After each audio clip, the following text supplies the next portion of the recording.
Movie शुरू होती है और हम एस वेंचुरा की अजीबोगरीब हरकतें देखते हैं। एस वेंचुरा एक एनिमल रेस्क्यूअर और एनिमल डिटेक्टिव है। आज वो एक रैकून को बचाने के मिशन पर है। रास्ते में उसे एक बेबी बर्ड दिखाई देता है तो एस उसे अपने मुंह से ही खिलाता है। हर मिशन में स्पाइक नाम का ये मंकी उसके साथ रहता है। आखिरकार एस उस रैकून को रेस्क्यू करके नीचे ला रहा था, लेकिन तभी रैकून की बेल्ट टूट जाती है और वो नीचे गिर के मारा जाता है। रैकून को ना बचा पाने के गिल्ट के कारण एस अपने प्रोफेशन से संन्यास ले चुका है और अब वो एक मठ में रहता है। एक दिन फुल्टन नाम का ये आदमी एस को लेने के लिए मठ आता है। फुल्टन वहाँ के मास्टर से एस के बारे में पूछता है। एस कुछ जानवरों के साथ अपने कमरे में था। फुल्टन एस से कहता है कि हमें तुम्हारी मदद की जरूरत है। कोई जानवर खो गया है जिसे तुम्हें ढूंढकर निकालना है।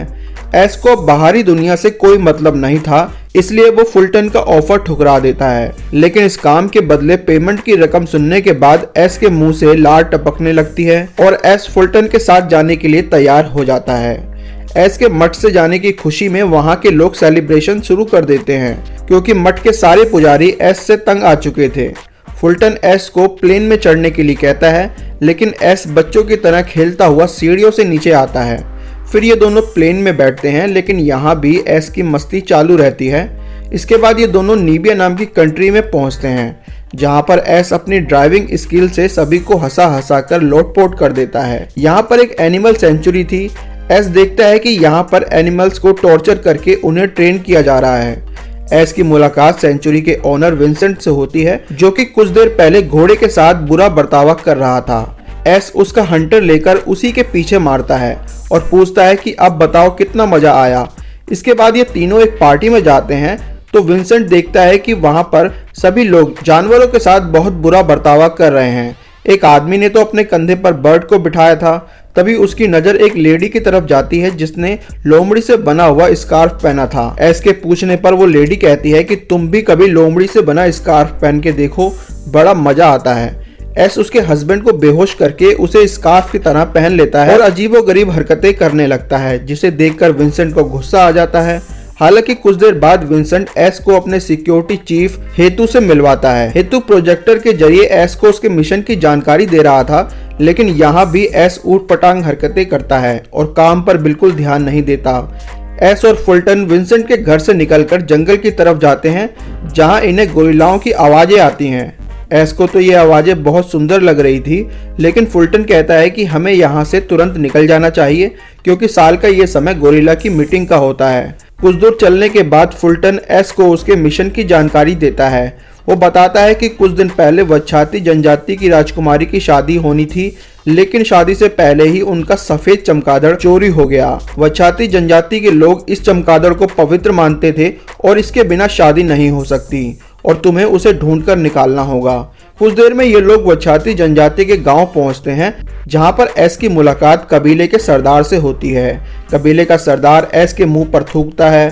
फुल्टन बताता है कि थूकने का मतलब है कि वो तुम्हें पसंद कर रहे हैं। कुछ देर में सरदार का बेटा भी एस के मुंह पर थूक देता है। फिर तो एस इन लोगों से ऐसा बदला लेता है जिसे देखने के बाद हंस हंस कर आपके पेट में दर्द हो जाएगा। रात के वक्त वच्छाती जनजाति के लोग सेलिब्रेट कर रहे थे। एस चुपचाप उनके पवित्र रूम में जाकर उसे बर्बाद कर देता है। कुछ देर बाद उसकी मुलाकात राजकुमारी से होती है।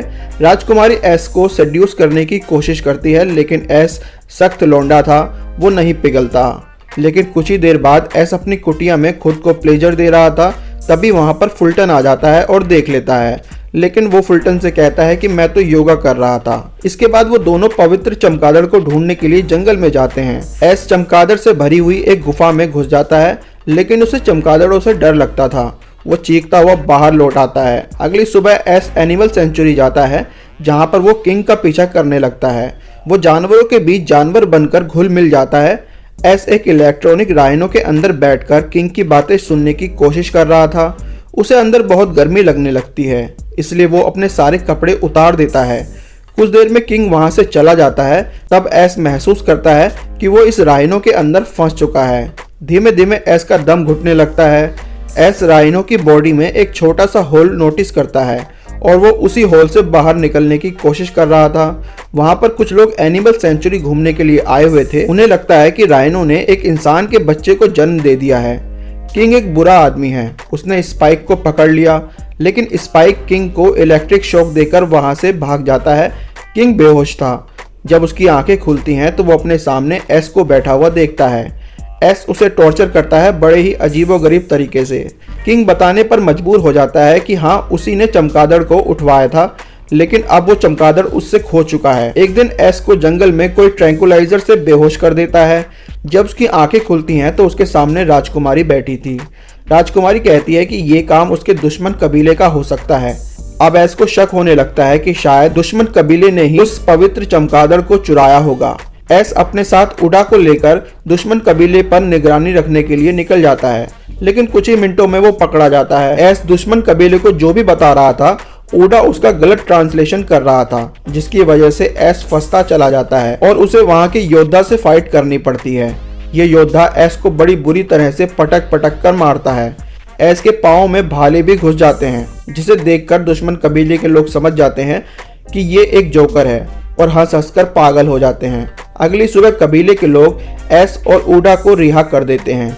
जाते वक्त कबीले के लोग एस के पिछवाड़े एक और ट्रैंकुलाइजर मार देते हैं। एस उस डार्ट को पहले वाले डार्ट से मैच करके देखता है तो दोनों बिल्कुल अलग अलग थे। इसका मतलब बैट चुराने वाला कोई और है। इसके बाद हम दो शिकारियों को देखते हैं और उनके पास व्हाइट बैट था। एस उन्हें ढूंढते हुए वहां तक पहुंच जाता है और गोरिल्ला की आवाज निकालकर उन्हें डिस्ट्रैक्ट करने की कोशिश करता है।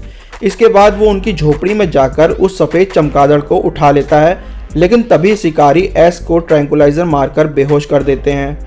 जब उसे होश आता है तो वो खुद को नदी में तैरता हुआ पाता है, जहां पर उसकी फाइट एक मगरमच्छ से हो जाती है। ये फनी फाइट देखकर आप भी हंस हंसकर पागल हो जाएंगे। एस मगरमच्छ को मारकर विंसेंट के घर पर आता है, क्योंकि उसे अब विंसेंट पर पूरा शक था। एस ने मूवी की शुरुआत में विंसेंट के जूतों पर सफेद रंग के चमगादड़ के पंख देखे थे। एस विंसेंट से पूछता है कि क्या तुमने ही चमगादड़ को चुराया था। विंसेंट कुछ भी पता न होने की बात कहता है। तभी वहां पर वो दोनों शिकारी भी आ जाते हैं और सफेद चमगादड़ उन्हीं के पास था। सबसे बड़ी बात, वो विंसेंट के लिए ही काम कर रहे थे। एस हेतु से तुरंत विंसेंट को गिरफ्तार करने के लिए कहता है, लेकिन हेतु भी इस षड्यंत्र में विंसेंट के साथ मिला हुआ था। उल्टा हेतु एस को ही गिरफ्तार कर लेता है। तभी वहां पर एक हाथी आता है और हेतु पर हमला कर देता है। तभी अचानक वहां पर और भी ढेर सारे हाथी जमा हो जाते हैं और वो विंसेंट और उसके साथियों पर धावा बोल देते हैं। विंसेंट अपनी कार में बैठकर भाग रहा था। एस अपनी बड़े से ट्रक में उसका पीछा करता है। विंसेंट का एक्सीडेंट हो जाता है और व्हाइट बैट छटक कर दूर जा गिरती है। दूसरी तरफ व्हाइट बैट को लेकर दोनों कबीलों के बीच युद्ध होने वाला था, लेकिन तभी वहां पर एस पहुंच जाता है और युद्ध टल जाता है। दूसरी ओर विंसेंट अभी भी जंगल में भाग रहा था। उसका सामना एक गोरिल्ला से हो जाता है।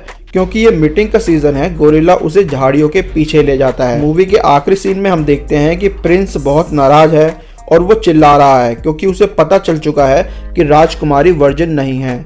ये सुनकर एस वहां से दुम दबाकर दौड़ जाता है। मूवी इसी सीन के साथ खत्म हो जाती है।